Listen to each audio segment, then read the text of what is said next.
just like being in a Rolls Royce, this, isn't it? Mm. Doing 60 miles an hour and all you can hear is the ticking of the clock. Is it that bad? What, being in a Rolls Royce? Doing 60 mile an hour. There are worse things. I've heard that your head will explode if you do 60 mile an hour. You know, you're saying that, and I think with the limiters and everything we've got, I don't think people will be able to hear it. Are you sure? I think only we can hear it. Okay. They'll think we're just pretending. I am Adrian Lacey in the southeast of England. He is Shane O'Connor on the Purple Drink in the Midlands, and we are bound umbilically not only by our hairstyles and our hairstylist, but also by the fact we put together this comedy slab each week, on which we put a different comedy each week, be it TV, radio, internet, podcast, digits, call it what you will. And we prodded about a bit with our scalpels, and we see what we make of it. We play you a couple of audio clips, and then we give it a mark each out of 5. You can play along at home or on the move, wherever you're listening to us. And we'll be putting on the Slab of Shame or Fame, whichever it is, the show called Benidorm, Series 1, Episode 1. That's what the S1E1 means. And we'll see what we make of that very shortly. First, we're going to have some comedy news. I thought I'd wrong foot you this week, Shanester, with some Nordic comedy news, although there is a British connection. You'll know Asim Chowdhury. I believe I'm pronouncing his name correctly. Very talented lead from People Just Do Nothing. You remember him? Yes. He was my favourite guy in there, the whole thing. Oh, yeah, he's standout. Even if he wasn't the lead, he was still standout. What was the line? The Britain's #1 dial-up internet cafe, or something along those lines. Anyway, he's very big in Norway, like the fjords. He's going to lead a Nordic streamer. Have you heard of these Nordic streamers? Viaplay? Not Viacom, who are American. I'm not even sure I know what a Nordic streamer is. I thought it was it was either an ice cream or a firework. I thought it's something that you go and throw at parties. But yeah, had I read on, the same sentence says a Norwegian adaptation of, now I am going to struggle with this pronunciation, sorry, I haven't prepared this one, Gulraiz Sharif's Listen Up. Now, I confess complete ignorance on that. We'll come back to Chowdhury, though, who we know a little more about, and I've certainly heard of Black Mirror, the series. He was in Black Mirror Bandersnatch. I assume that's legal. And Wonder Woman 1984. Sorry, that was the other thing I thought of was, listen, I'm sorry, I can't come into work today. I've got a Nordic streamer. Oh, Malcolm, of course you could come into work. You're working from home. I've never heard of Bandersnatch. I'm not sure whether it is legal. Well, anyway, have you heard of Wonder Woman 1984? I've heard of Wonder Woman, but not that particular year. No. I'll be honest with you. If it came up on the viewing schedule, I'd probably go out rather than watch it. I don't know, but yeah. Now it takes some doing getting you out of your caravan, as it temporarily is, your home. Yes. Anyway, just looking at this, the story is about a fictional uncle on a visit from Pakistan, and Mahmoud, who is a 15-year-old character in this new Nordic streaming show, which I assume is, because they haven't said otherwise, is taking the name Listen Up from the show it's developed from. Anyway, so he's seeing the sights, takes his uncle from Pakistan, takes him on the sights of Oslo. Have you been to Norway, you Nordic streamer, you? I don't think I've been to Sweden, but I've not been to Norway, I don't. Oh, no, hang on. Have I been to Norway? I think you would know, wouldn't you? Oh, no, I've been to so many places. I've been spoiled. You go to Sweden and turn left. That's if you're the right way up. Yeah, what are some of the places in Norway? Oslo, Bergen. That's in Sweden, isn't it, Oslo? No.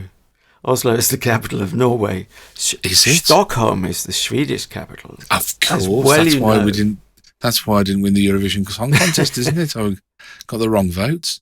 No, I don't think I have been to Norway, but then their flag looks familiar. Well, I mean, you are allowed to show flags outside of the country of origin.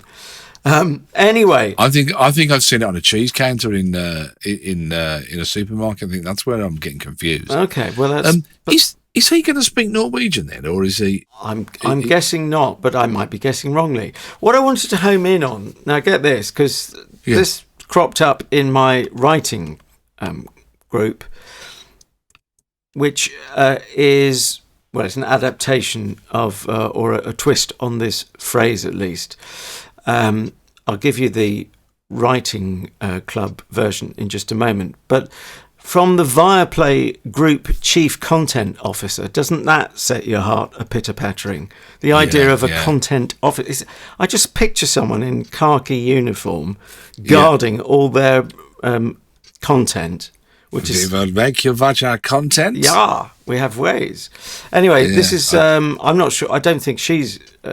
Maybe she is. Maybe she is Norwegian. Philippa with an F. Wallastrom or Wallastam. I beg her pardon. That made me think of Wallander, which was Norwegian, wasn't it? Kenneth Branagh's thing. Or? No idea. Anyway, she says, and we finally get back to the point. I'm back on topic. The characters are multi-layered and the themes universal. And she says, in conclusion, this is a film for everyone. And I'll just give you my writing club's version, which was, if you think your book, and regular listeners, bless them, will know I'm writing a book at the moment, my first novel. If you think your book is for everyone, then it's for no one. That's quite a hard thing to hear. And quite an extreme thing. But she says this is a film for everyone. You can see why a chief content officer might want to give you that impression. But, I mean, when we say everyone, naive, isn't it? How many Pakistani uncles have you taken around Oslo recently? Oh, well, I mean, if we're talking just raw numbers, I mean... round down.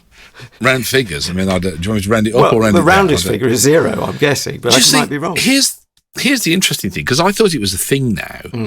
that if you watch a program and it hasn't got anybody in that looks like you're quite within your rights to go, I'm not watching this because it doesn't reflect me.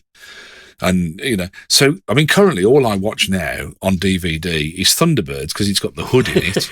Is that the hooded claw? And anything with Omid Jalili in it because we look very similar. And I don't want to see anybody else. Do you know what I mean? It's like, so I thought that was a thing. I thought you were allowed to say, actually, no, this hasn't got, but I only want to watch things that have got people like me in it. Well, I'm not taking the bait on that one, but that's the thing, isn't it? That's what people say is that they it's not for me because, and I looked at it and I thought I wouldn't even get past the first 5 minutes because Pakistan doesn't interest me. The story doesn't interest nothing about it interests me. I was like, why would I be interested in anything to do with that? But why would you know in advance of at least giving it 5 of your Earth minutes? Why would I know what? That it is not for you. Wouldn't it be worth? Because I'm a human. Wouldn't it be worth just a try though?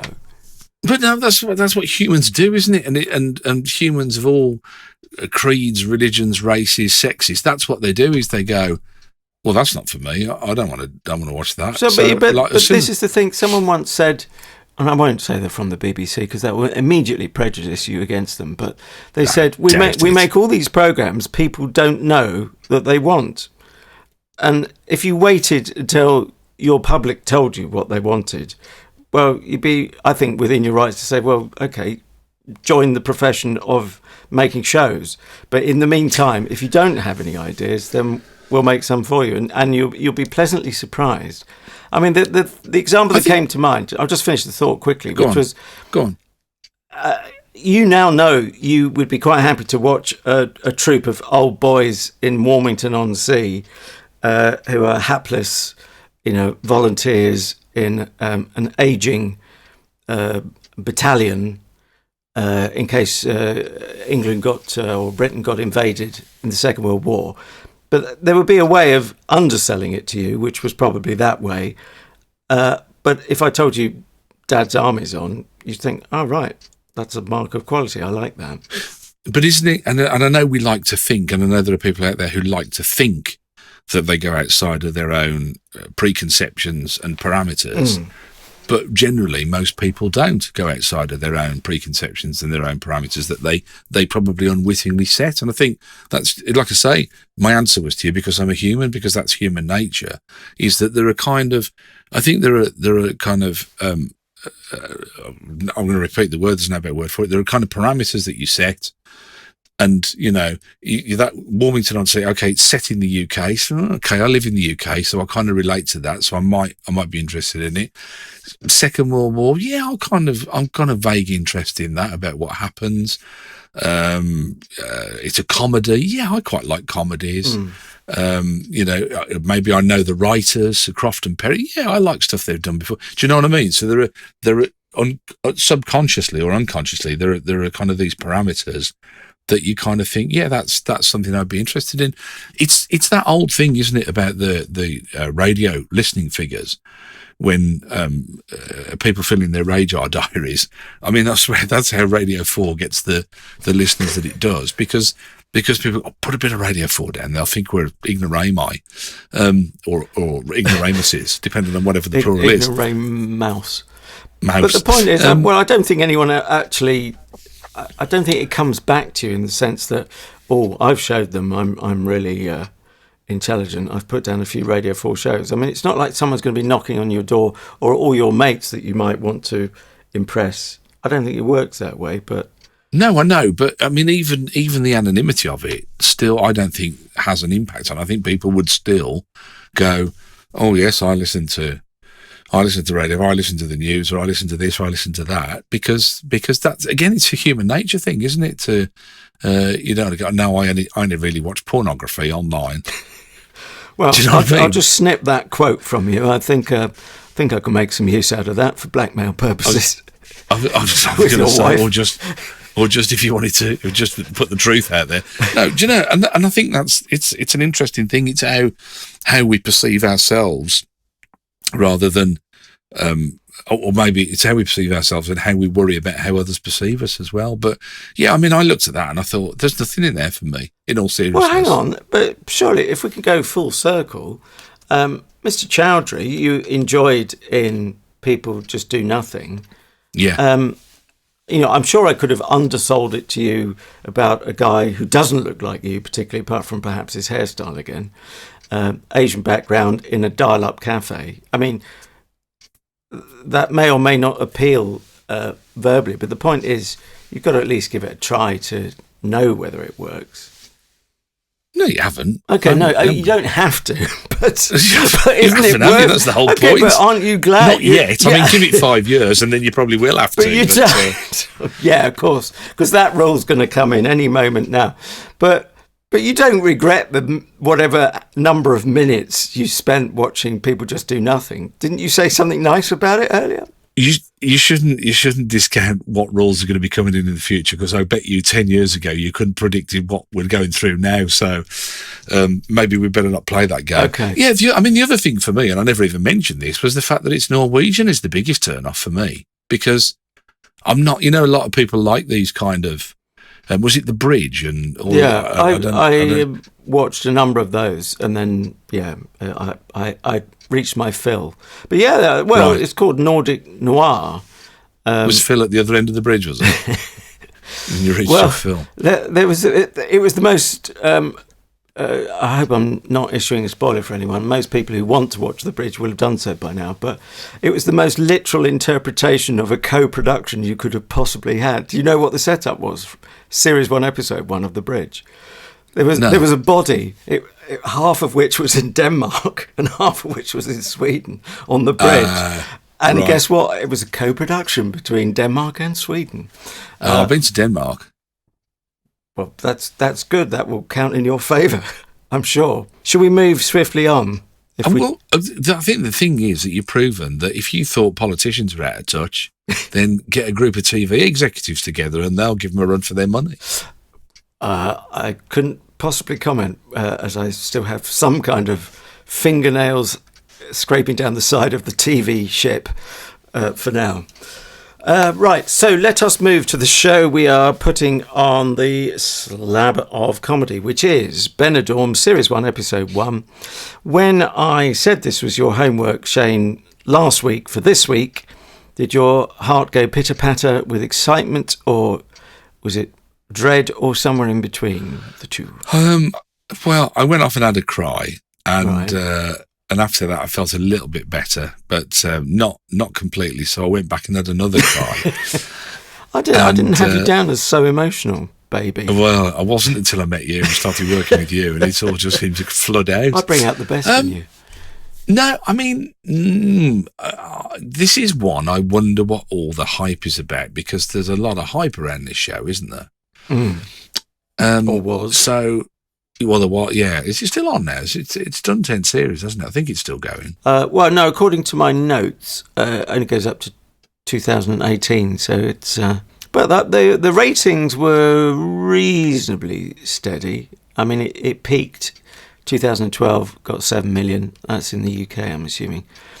Right. Started with 4.5 million, ended with 4.98 million, nearly 5 million, which is not a bad story, but that appears to be the end of it.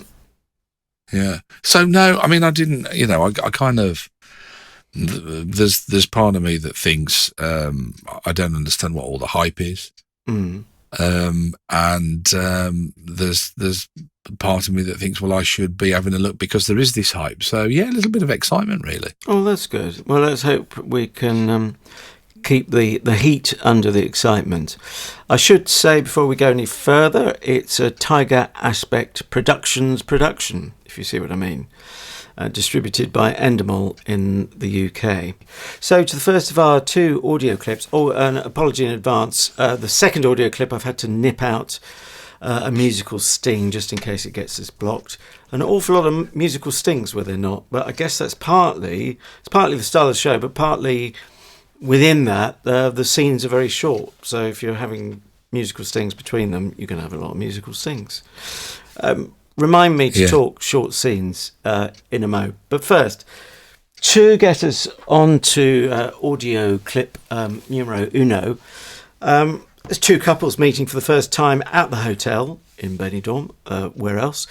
And the first 2 people are, I suppose, the first 2 referred to, or the gent is doing the talking in the old-fashioned style. They're the older hands, I suppose. They're regulars, as it were. That seems an interesting choice of word, as we'll find out in a mo. And they're greeting a couple who look slightly out of their depth here, or maybe it's not deep enough for them, but not quite comfortable with this first visit to Benidorm. And it sounds a little like this. Morning. Morning. Donald Stewart, this is a wife, Jacqueline. Do you mind if we join you? The Germans will be down in a minute, and the females can be a bit whiffy this time of the morning. I've nothing against overweight women per se, but not when they smell of sausage. I'm Martin, this is Kate. Good to know you. Are you poolside? Poolside? Does your apartment overlook the pool? No. Apparently we're overlooking the wheelie bins and our room's not ready. Oh, God, 1 to 26. Check your toilet when you get in. They don't flush. When were we there? 96. Got here at 3 in the morning, and Donald went to spend a penny, and there was a shite looking up at him the size of a tuna baguette. Terrible. Would not flush. We had to sleep with the balcony door open. We got to the Wednesday, and Donald had to tackle it himself with a pointed stick. Did you try the black pudding? It's very good.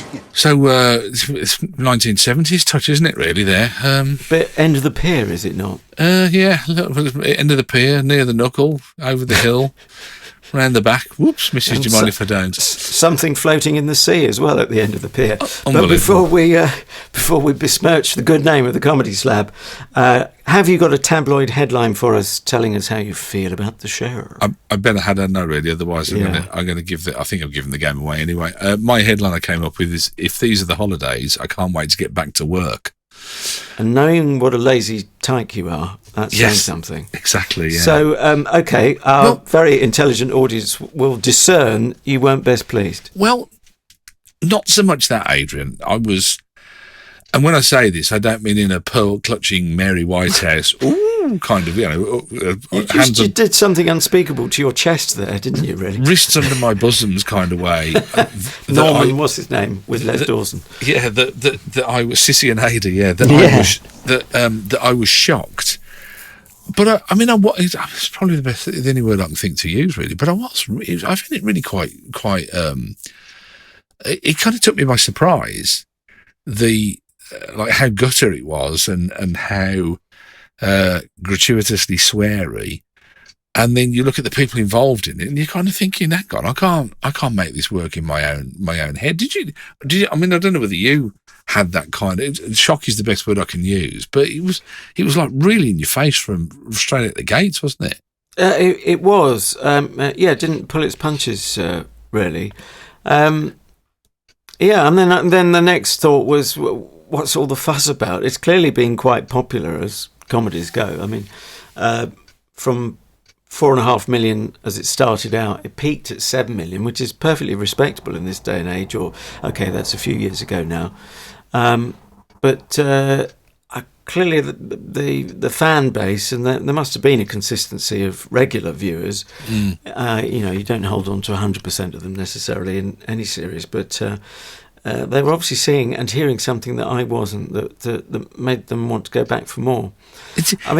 Sorry, I was just going to. For me, the interesting thing was, and I'm glad you played that clip there, because it really does illustrate just how base the humour was. But it was like the stereotyping and the jokes about. Well, we said in there, didn't he, about the German girls? They get a bit whiffy, and I don't like people who smell of sausage. You're thinking, hang on a second, how is that okay to say that? If it's like if you said, "Oh, I don't like it when the Indians come down because they smell of curry" or whatever. You think you just wouldn't say it, would you? It wouldn't get past the censor. No. And I wasn't comfortable with that. But principally, although it is related to that, it's just simply not funny. No. It just seems a bit desperate. No. Which makes you wonder just how desperate. Well, I don't see them as desperate. Steve Pemberton's a fantastically talented actor, but also with such a range he's got.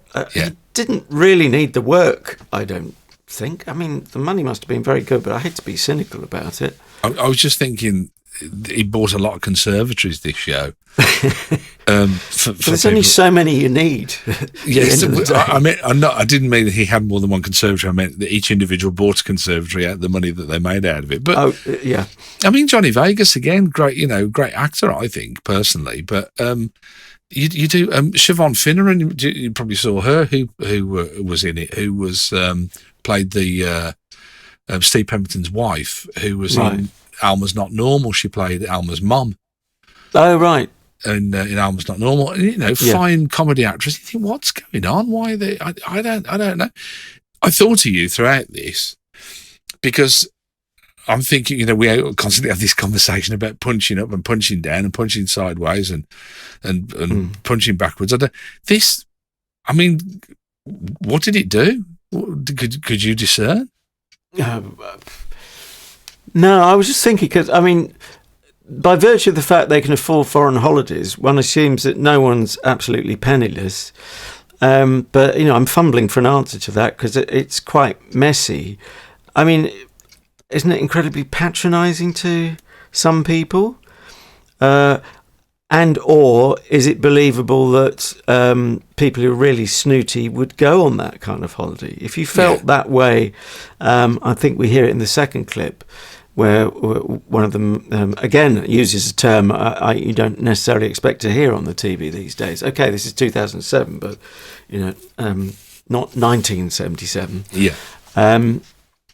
If you felt like that if you looked down your nose at everyone at the hotel, surely you wouldn't go there in the first place, would you? You wouldn't. You wouldn't. I mean, if you felt like that about whatever you want to call them, working class people or whatever you want to call them, you wouldn't go to Benidorm, would you? I mean, anyone who's been to Benidorm. I mean, you're saying about the fact that they're not penniless because they're on holiday. I mean, it's cheaper to go on holiday to Benidorm than it is to go on holiday in this country, and it's certainly a damn sight cheaper probably when you get there as well. But yeah, I don't know. It just seemed like it went out of its way to tick every stereotype and to as you say, to be condescending to certain sections of the community, and not that, I mean, look, I'm sounding like I care about this because I don't really, because I think it's a joke. But not in a good way. I'm with Rowan Atkinson on this one, as I said, I think on last week's podcast, that that jokes, there is always somebody that is the subject of a joke. Now, whether it's okay because if they're a posh Tory, that's fine. But, if you're a posh Tory, you still might have feelings, or you might have mental health issues, or do you know what I mean? It's like it's never as linear and as simple as that. So jokes always have a target, as it were.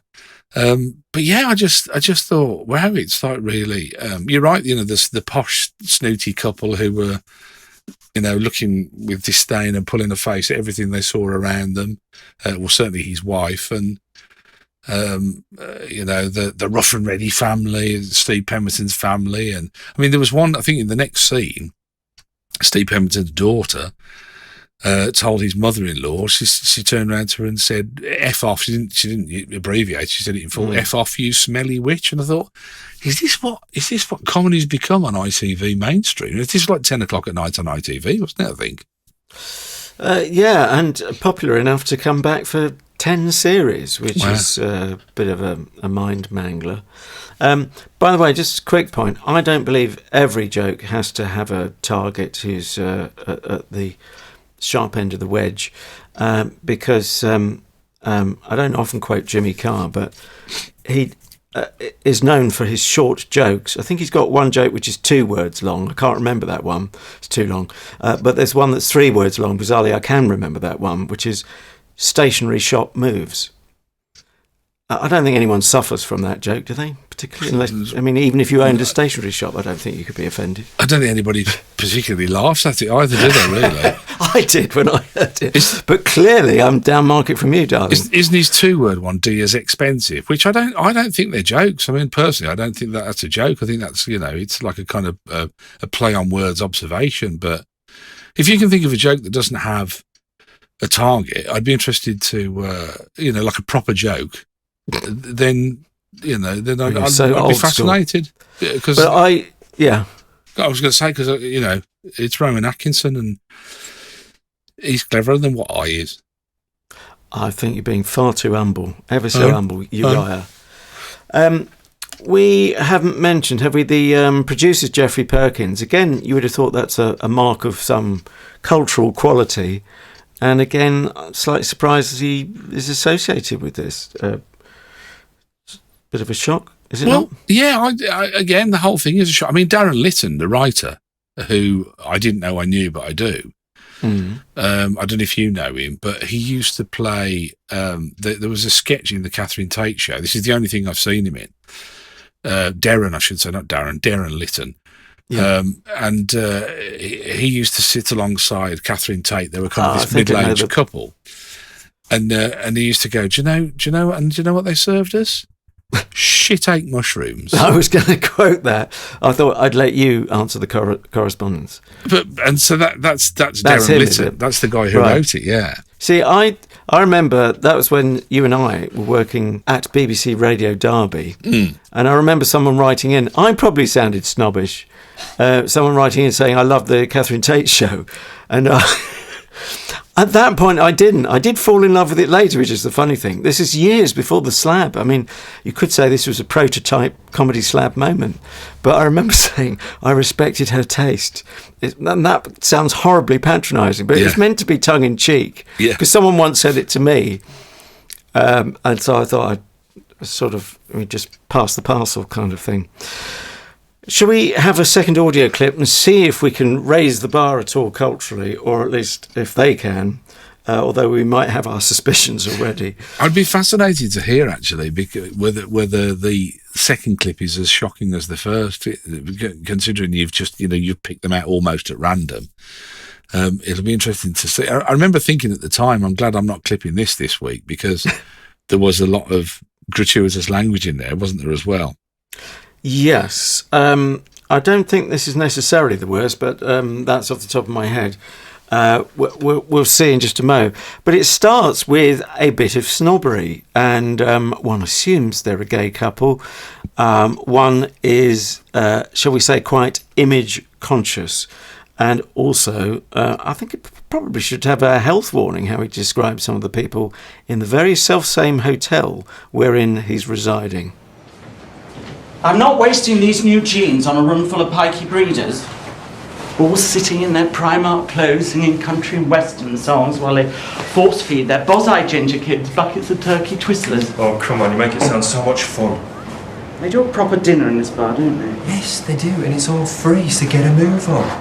Hey, not too many turkey twizzlers for you. You won't get into them jeans by the end of the week. Come on. Nana's dead. I can't believe you didn't bring her in. Oh, yeah, because you really missed her when you were getting ready, didn't you? My Nana's dead. Could we still go to the pub? Ma'am? Ma'am, can you hear me? Oh, God. Ma'am, I'm really sorry. Ma'am? What do you think you're doing, creeping around in the dark? I nearly shot myself. What time is it? Where have you been? We haven't been anywhere. We just thought you'd want to get the last of the sun. The last of the sun? It's pitch black. Yeah, it's not doing it, is it really? Like I say, I don't know. I mean, the people who like this, and when I say the people who like it, I mean the people that I found on IMDb, for example, who've left reviews. I mean, the people who like it really, really like it. I couldn't, do you know? And it's really weird. Let me just get through the reviews. I found a 1-star review, and I thought, yes, I found somebody. Why is it that they didn't like it? And the 1-star review said, Series 1 was genuinely funny. It's all downhill after that. By Series 3, it's more of a drama than a comedy. The situations are contrived with flabby dialogue. If they'd left it after Series 1, it would have been remembered for all the right reasons. Presumably it means the poo and the stick in the toilet. But it's now just a testament to lazy commissioning. The later episodes make the Carry On films look like high art and are depressingly awful. And that was the only 1-star. The only 1-star reviews thought that Series 1 was brilliant. Nobody I could find in the reviews had a bad word to say about it, which is incredible, isn't it, really? But also, if you follow the logic of that last reviewer, if they're to be taken seriously, you and I would probably have even more problems with later series, by the sound of things. Yeah. I mean, he makes an interesting point. Sorry, he makes an interesting point there about Carry On films. I was thinking, I looked up Carry On Abroad, which I think still makes me laugh now. And it's really weird, isn't it? The Carry On humour gets lambasted for being crude, but when you look back at it now, it is tame in the extreme, isn't it? Really, and it is. I mean, it's nothing compared to what we've heard already. No, but I mean that was 35 years ago, 1972. Carry On Abroad, and you kind of think 35 years ago, and they did it sharper, better, funnier, and not as crude. Yeah. And it lives on fondly in the memory for many people. Just a quick note, sort of picking up on a theme from last week, and I said I would clarify. I have found out that I got confused between this and another pair of shows, of which one half of the pair was Moving Wallpaper, which you correctly identified last week. Yeah. And we couldn't remember what the other show was. I don't know if you've subsequently done your homework. I did look it up and I've forgotten it again. It was a soap, wasn't it? It was a soap. If I say Martha and the Muffins. Echo Beach. Far away in time. Yes, indeed. So, yes, indeed, ladies and gentlemen, that was those two were paired, and then moving wallpaper was dropped. That was the sort of making of, wasn't it? Yeah.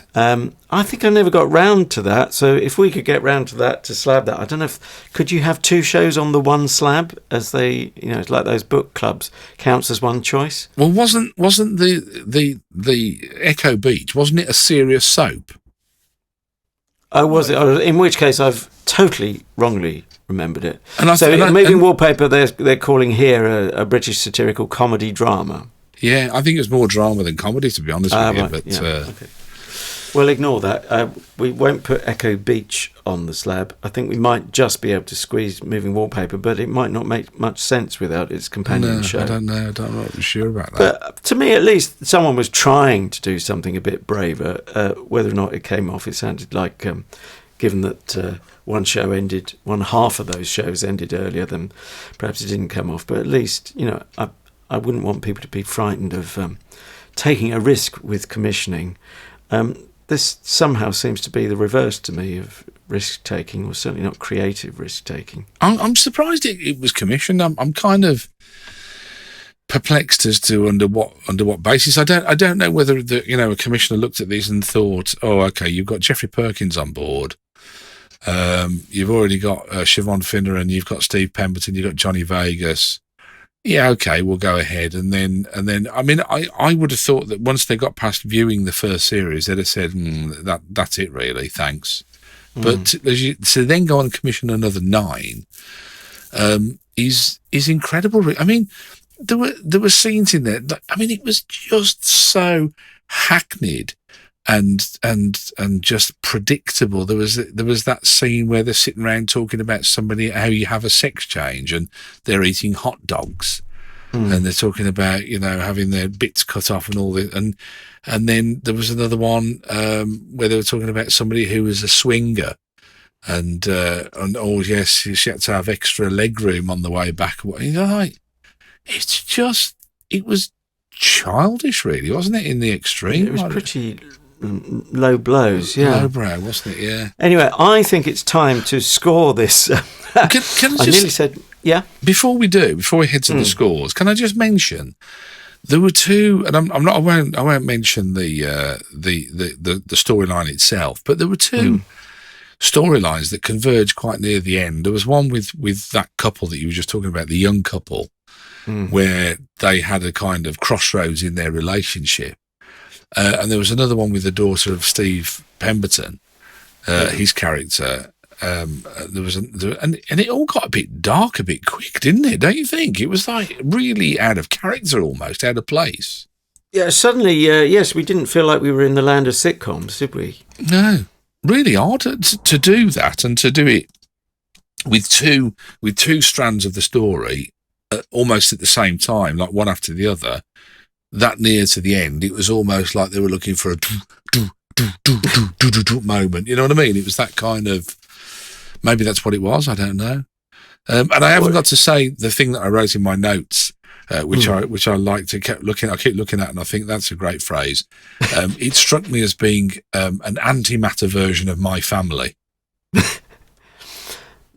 But given that you didn't particularly like My Family, yeah, if it's an antimatter version, you'd think you'd like it.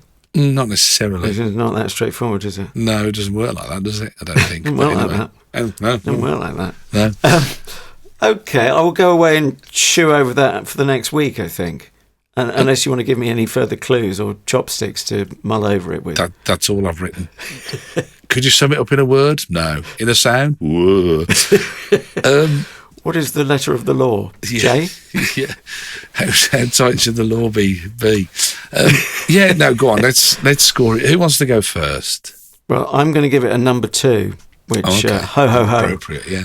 And I think that might be my characteristic generosity. What about you, big boy? It's a 1 from me, I'm afraid. It's 1 for me. Yeah, they all got it 1 for me. I mean, I just have got no urge to go back there. I'm sorry.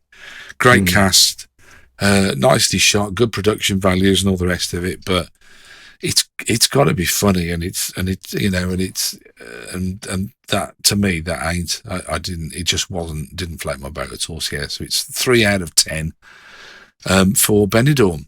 Can I just quickly put a footnote in there? I said I'd mention the length of the scenes. Now, I worked on EastEnders years ago, as I'll tell anyone who has got problems with their sleep patterns. But even then, we had a lot of scenes that were hovering around a minute or so. But this felt even slighter. Just again, felt a bit snacky. You'd have one crisp followed by a hula hoop, followed by a peanut, and the whole did not make up for a nourishing meal. But anyway, yes, to you, Boo Boo, what's the homework? Well, it's a 3-parter, 3 episodes, half an hour each, that went out on Gold, which used to be UK TV Gold in the UK. And I'm not sure whether it's ever been repeated. I mean, I've not now got Gold. Or anything that carries. I think it's out on Sky. You've pawned it all, haven't you? Yeah, I haven't got any gold left at all now. Yeah, and it was written by Dick Clemmers and Ian Lafrene. Oh, of Porridge fame, and many more, as they say. Yes. Any thoughts on this? It's got a royal theme, and I don't know if you've come across this at all.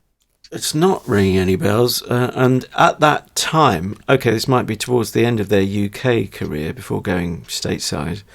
I can't think of any series that were just 3-parters. This is very unusual. This is quite recent. This is when they came back. Yeah, this is their back, and it stars Charles Edwards. It's got Don Warrington from Rising Damp. Colin Salmon, Gina Bellman, and you'll be happy because it's got Sally Phillips in it, and it's called Henry the Ninth. Oh, now that passed me by. Okay, it passed me by as well. I've never seen it either, and it's in my collection. And I just thought, that'd be a good one to whack up on the slab. It's a what an image that creates. It's a kind of sort of. I think they've written it in a kind of semi-fictitious kind of way, so that you kind of think, has he based that on XYZ in the Royals? It's kind of got it's about this guy, obviously, who's the king, Henry the Ninth of the title. But just having looked at a couple of clips of it earlier on this evening, it's got that kind of. Is there a bit of truth in this, or what have they done here? Is that Charles? Is that so and so? Is that So it should be quite an interesting one to have a look at. But series. It's only one series, and I thought we'd go with episode 1. I admire your logic. Just quickly on antisocial media, we are, or antimatter media, if you prefer. We are on Twitter as @ComedySlab. Rearrange that to form a coherent sentence, and @Comedy Slab is also the if I could only spit the words out, is also the handle for our Facebook page. If you could like the latter and follow us on the former, we would like you to, love you, and we'd love you also to recommend us to friends and family and so on, and also give us a nice generous whopping star rating, if you'd be so kind, on Apple Podcasts / iTunes, call it what you will. A good, flattering review is welcome either way, and a bit of blurb about what you like about the show. Thank you. Thank you very much for your company. Apologies for the voice again this week. I'm hoping that we're going in the right direction with it now. I've got to tell you, though, people listening to this Comedy Slab podcast, I've got some cough medicine here. And Adrian, this is how posh Adrian is, right? He's the kind of guy who gets out the bath to have a wee. He at the start, just before we started recording, I said, I've got to have some of this because my throat, it's like I've been gargling razor blades. My throat's really sore. I said, so I've got to have a bit of this. And I went to have a swig, and he went, oh my God, he said, out of the bottle as well. I can't believe it. I don't believe it. I do not believe it. Actually, what you've done is you've now got a sealed bottle of your own bacteria, which you're swigging. I don't see how that makes you better. There'll be a million times as many bacterioids or whatever they are swimming around in it next time you swig it. They're not going to survive in that, are they? Come on, look at it. Look at the thickness of it. There's no way. You couldn't even swim up and down in that. There's no chance at all. The good thing about this, of course, though, is that this cough medicine, it goes through you like a dose of salts. So I'm not to know about that. I'm not really curious of constipation, and I'm not sure whether that's the aim of the thing. Is that you not so much that you get better, but you're just frightened to cough. I think that's the. Now, come on, how can you critique Benidorm for its scatological wit and then go out on that? Well, and that's the one thing I wanted to say. I said, so now I'm taking this cough medicine. I'm certainly not going to need my pointed stick tonight. Cavonia!